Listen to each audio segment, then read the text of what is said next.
Hello बच्चों, let's read the question. The question says that evaluate the following limit and the given limit is limit x tends to -2 tan pi x upon x plus 2. इस question में limit x tends to -2 tan pi x upon x plus 2 की value निकालनी है। बहुत ही simple सा question है। पहले हम की कॉन्सेप्ट लिख लेते हैं। की कॉन्सेप्ट, तो पहला की कॉन्सेप्ट क्या है, जब भी लिमिट में वेरिएबल जिस भी वैल्यू को टेंड करता है, अगर उस वैल्यू को उस फंक्शन में पुट करने पे, जिस फंक्शन पे लिमिट अप्लाई हो रहा है, उस फंक्शन में पुट करने पे अगर कोई इनडिटर्मिनेट फॉर्म आता है, तो वैसे केस में हमारे पास बहुत सारे तरीके होते हैं उस लिमिट को इवेलुएट करने के, जैसे कि factorization method, rationalization method by using standard limits and etcetera. दूसरा, अगर कोई इनडिटर्मिनेट फॉर्म नहीं आता है, कोई एक फिक्स रियल नंबर आता है, तो वही फिक्स रियल नंबर ही उस लिमिट का वैल्यू हो जाता है। तो पहले हमको ये चेक करना पड़ेगा कि ये 7 इनडिटर्मिनेट फॉर्म्स हैं कौन कौन से। 7 इनडिटर्मिनेट फॉर्म्स तो होते हैं 0 upon 0, infinite upon infinite, 0 into infinite, infinite minus infinite, 0 to the power 0, infinity to the power 0 and 1 to the power infinity. Then limit theta tends to 0 tan theta upon theta 1 के equal होता है, where theta must be in radians. Theta radians में होना चाहिए और limit theta tends to 0 tan theta upon theta 1 के equal होता है। तो इन दोनों की कॉन्सेप्ट को यूज करके इस क्वेश्चन को सॉल्व कर लेते हैं। तो लिख सकते हैं therefore limit x tends to -2 tan pi x upon x plus 2। अगर आप x की वैल्यू -2 पुट करेंगे तो tan -2 pi upon -2 plus 2, tan -2 पाई 0 के इक्वल होता है और -2 प्लस 2 भी 0, मतलब कि यहाँ पे एक इनडिटर्मिनेट फॉर्म आ रहा है 0/0 का फॉर्म का। तो अब हम क्या करेंगे इसके लिए, यहाँ पे हम लेट x प्लस 2 को y मान लेते हैं, और x प्लस 2 को अगर y मानेंगे तो x क्या हो जाएगा, y माइनस 2 के इक्वल। और अगर x माइनस 2 को टेंड कर रहा है तो y किसको टेंड करेगा, 0 को टेंड करेगा। तो लिख सकते हैं लिमिट x टेंड्स टू -2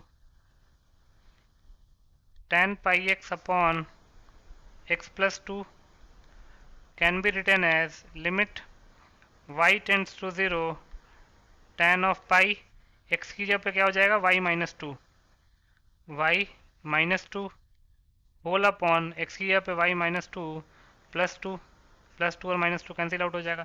ये y टेंडिंग टू 0 क्यों आया, क्योंकि अगर x माइनस 2 को टेंड कर रहा है और x की जगह पे हमको y माइनस 2 पुट करना है, तो y किसको टेंड करेगा, अगर x माइनस 2 को टेंड कर रहा है तो y 0 को टेंड करेगा। तो ये हो जाएगा limit y tends to 0 tan of pi y minus 2 pi upon y। इसको फर्दर सिंप्लीफाई करते हैं तो ये जाएगा limit y tends to 0 minus tan of 2 pi minus pi y upon y, minus अपने कॉमन ले लिया, पाई वाई माइनस 2 पाई में से माइनस कॉमन ले लिया, तो tan of minus theta minus tan theta के इक्वल होता है, since tan of minus theta can be written as minus tan theta.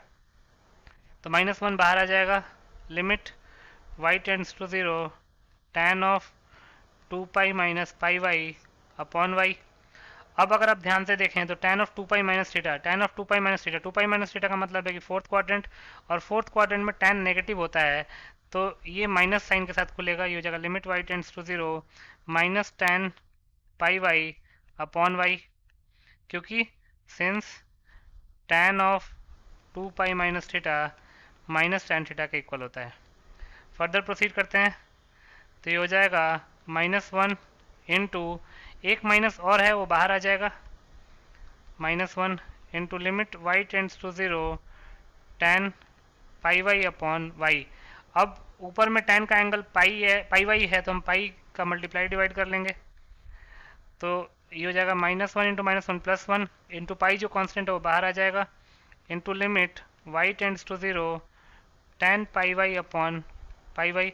अगर y 0 को टेंड कर रहा है तो पाई वाई भी 0 को टेंड करेगा, तो इसको लिख सकते हैं pi times limit pi y tends to 0 tan pi y upon pi y. तो limit pi y tends to 0 tan pi y upon pi y की वैल्यू क्या हो जाएगी 1, तो ये हो जाएगा पाई इंटू 1। यही हमारे पास limit x tends to -2 tan pi x upon x plus 2 की वैल्यू आ जाएगी पाई के इक्वल। तो यहाँ से लिख सकते हैं hence pi is the required answer. So pi will be your final answer. I hope you understood it well. Best of luck.